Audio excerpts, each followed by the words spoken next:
Hi everyone, my name is Gabe Foote. I'm a PhD student in the entomology department at the University of California, Davis, and today I'm going to share some results regarding community level responses of forest felling bees to a Douglas fir beetle outbreak that occurred in Boise National Forest of Idaho back in 2016. Just to start off, talking a little bit about bee communities and forest systems, um, similar to within ag fields, wild bees, or bees in general, but specifically wild bees, non honeybee species, pollinate the majority of native tree and forage species found within U.S. forests and grasslands, and these plants in turn provide their own ecological services, such as providing food and forage for wildlife, certain herbaceous or flowering shrub species help with erosion control. And there's a variety of nitrogen fixing plants that also pollinated by bees. However, as many of you guys know, bee diversity is in decline globally, including within North America. It's estimated that there's at least 57 species of native bees that are either vulnerable or possibly already extinct. And therefore, the ecological services they provide to forest systems might also be at risk. And so, because of this kind of alarming trend, a lot of work has been done over the past decade just assessing how forest structure influences bee community composition, and also what are the effects of forest disturbance events on bee diversity in impacted areas. And overall, it seems that disturbances such as forestry operations, as well as wildfire,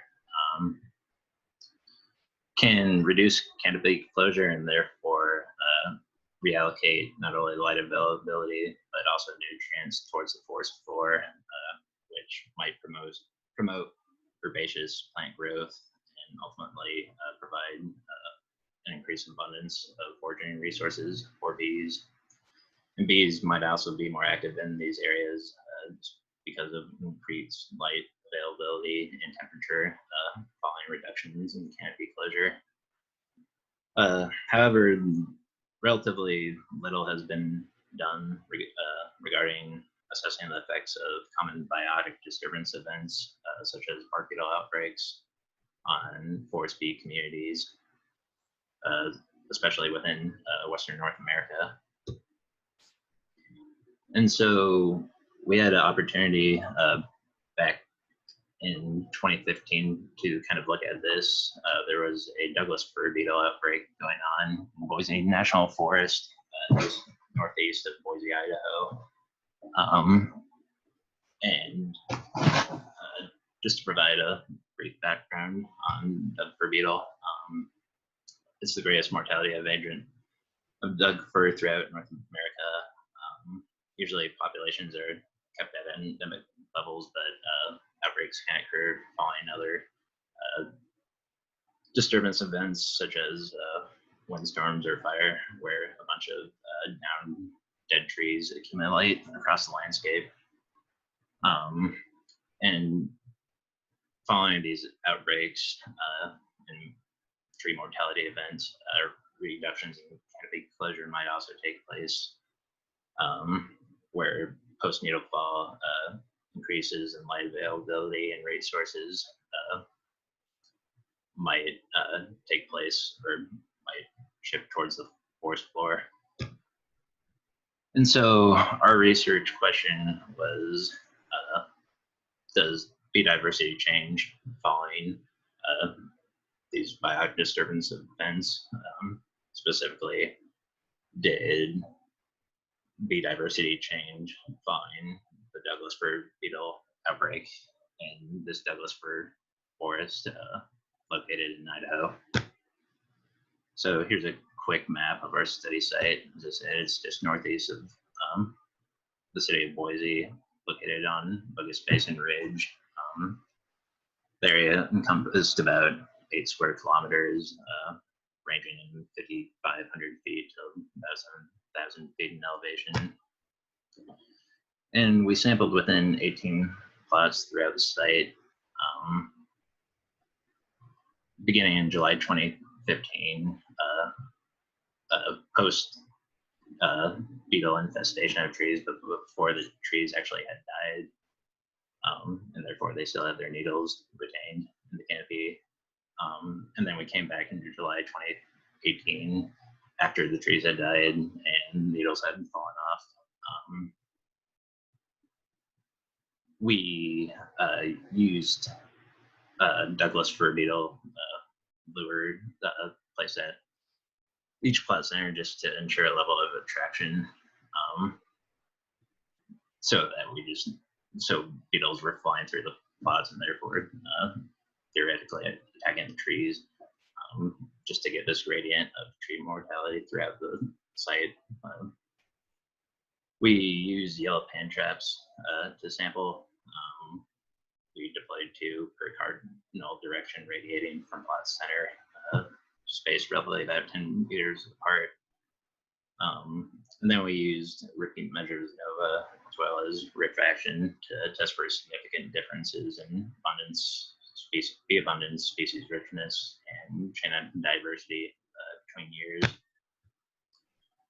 We also wanted to just look at general relationships between stand structure and bee diversity across our site. So we quantified stand and habitat variables that pertain to the overstory, such as basal area, percent canopy closure, and tree mortality, as well as bee foraging resources located within the herbaceous and shrub layers, as well as above ground nesting resource abundance, such as dipwood and snags within plot boundaries. And then we also quantified floor spore attributes, including horizon depth, as well as soil organic matter content. So throughout the site, on average, about 50% of Douglas fir trees died from Douglas fir beetle attack, ranging from about 15 to 91%. Mean canopy closure decreased on average by 5%. And this equated to some changes, or we think, in bee abundance as well as species richness. July 2016, we caught 148 bees from 27 species belonging to roughly 12 genera. The most abundant genera belong to sweat bees within Lasea glossum. In contrast, in 2018, we collected almost double the amount of bees, 366 specimens from 38 species belonging to 13 genera, and the relative abundance of the most common genera kind of shifted, where there was a reduction in Lasea glossum and a very significant increase in osmiate bees belonging to Megacalydae. Here's just a picture of our reference collection, just to illustrate kind of the diversity that we saw across the study site. The bees represented here have a variety of not only nesting habits, but also various degrees of sociality. By that, I mean, we observed, or we caught a bunch of bees that were soil nesters as well as stem nesters. We also caught sweat bees that were completely solitary, as well as completely social or eusocial species, such as bumblebees within the area. Results from forward model selection procedures indicate that the abundance was positively associated with herbaceous cover or herbaceous resources, as well as above ground nesting resource abundance, while it was negatively associated with soil organic matter content. Likewise, bee species richness was also positively associated with herbaceous cover, as well as O horizon depth, while it was negatively associated with shrub cover. And finally, biodiversity was again positively associated with herbaceous cover, but negatively associated with canopy closure. So these results kind of corroborate the general trend that bees are most diverse or abundant and diverse in forested areas with reduced canopies, with a abundant floral and nesting resources for the local community. And results from ANOVA indicate that these differences between 2016 and 2018 were significant. This graph shows mean abundance, species richness, and diversity per plot on the left, and the same indices or per plot for 2016 on the left, and for 2018 on the right. As you can see, mean number of bees caught per plot almost doubled or did double, as well as species richness and overall diversity comparing 2018 to 2016. We also wanted to just extrapolate our data out to further sampling intensities, just because we really didn't catch too many individuals between the 2 years. And results from these procedures indicate that species richness likely actually didn't really vary between the 2 years. As you can see, or the graph on the left shows species richness on the y-axis and number of individuals collected on the x, with the orange line being 2018 and the blue 2016. And as you can see, their confidence bands overlap, indicating no significance or no significant difference in overall species richness across the site. However, the graph on the right indicates that diversity was greater in 2016 or 2018, I'm sorry, compared to 2016. As you can see, their confidence bands do not overlap. Another interesting result that we observed was that changes in bee abundance and species richness kind of varied by the degree of tree mortality observed within plots. There was a cubic trend rather than a simple linear fit that best explained these relationships.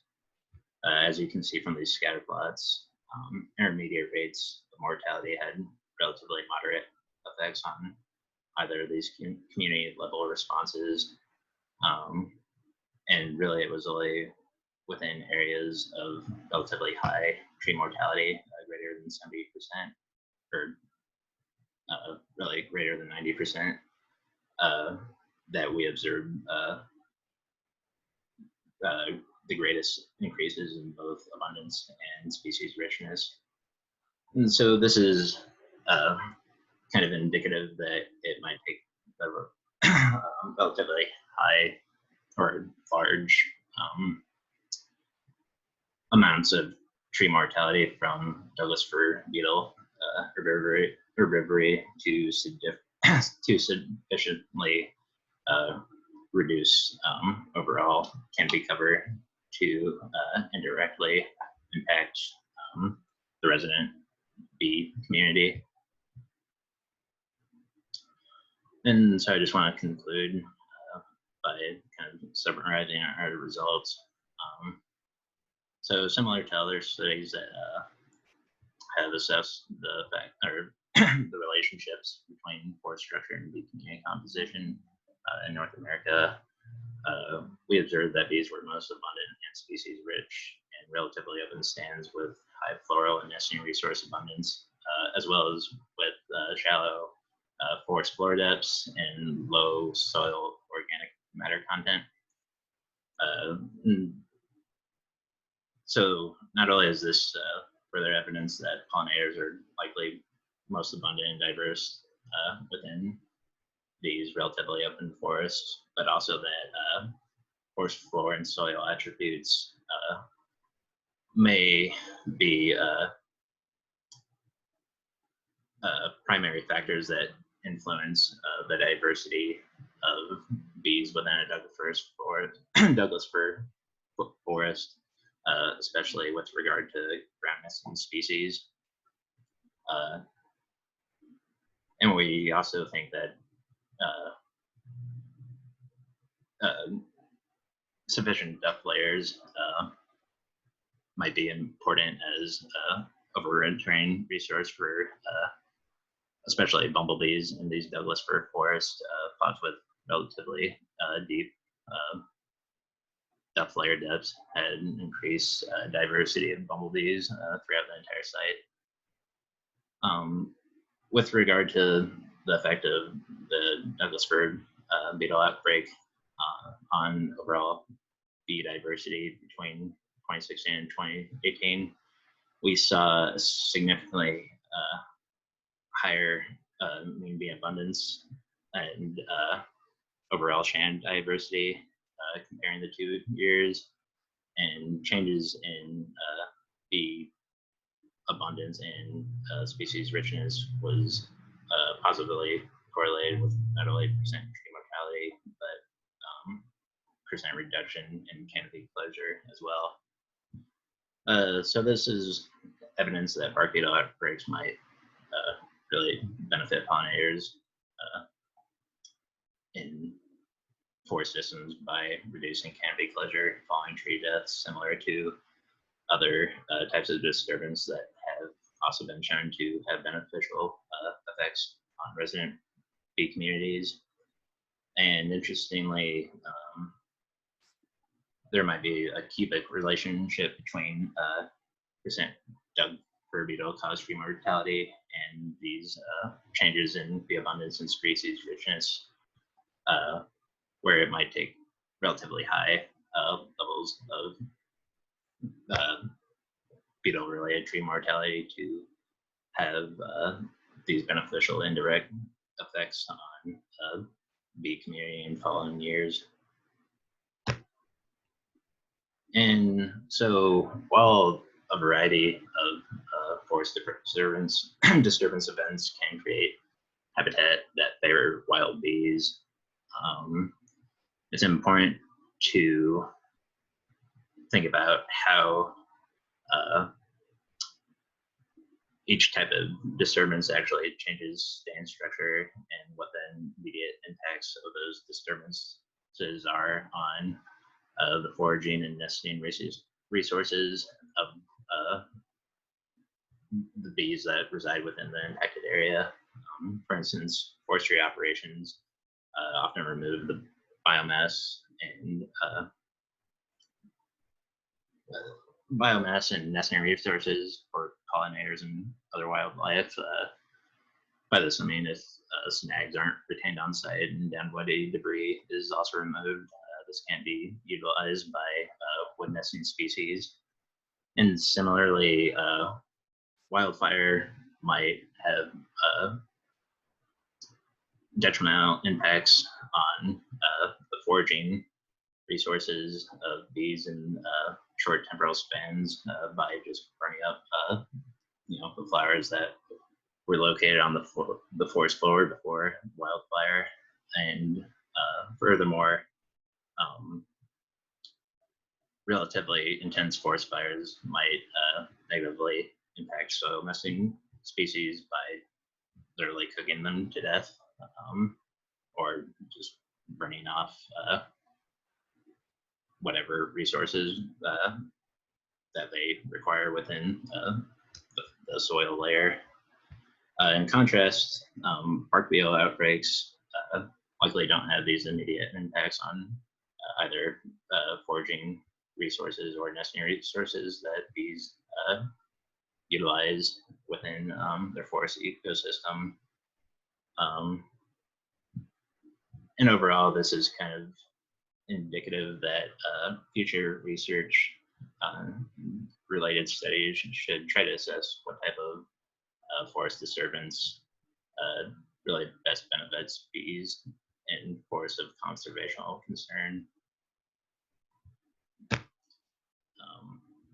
Just want to thank all the people that helped with establishment of our experimental plots within Boise National Forest, namely the Boise Forest Health Protection Office located in Idaho, as well as our funding provided by the USDA Forest Service. Thanks for tuning in.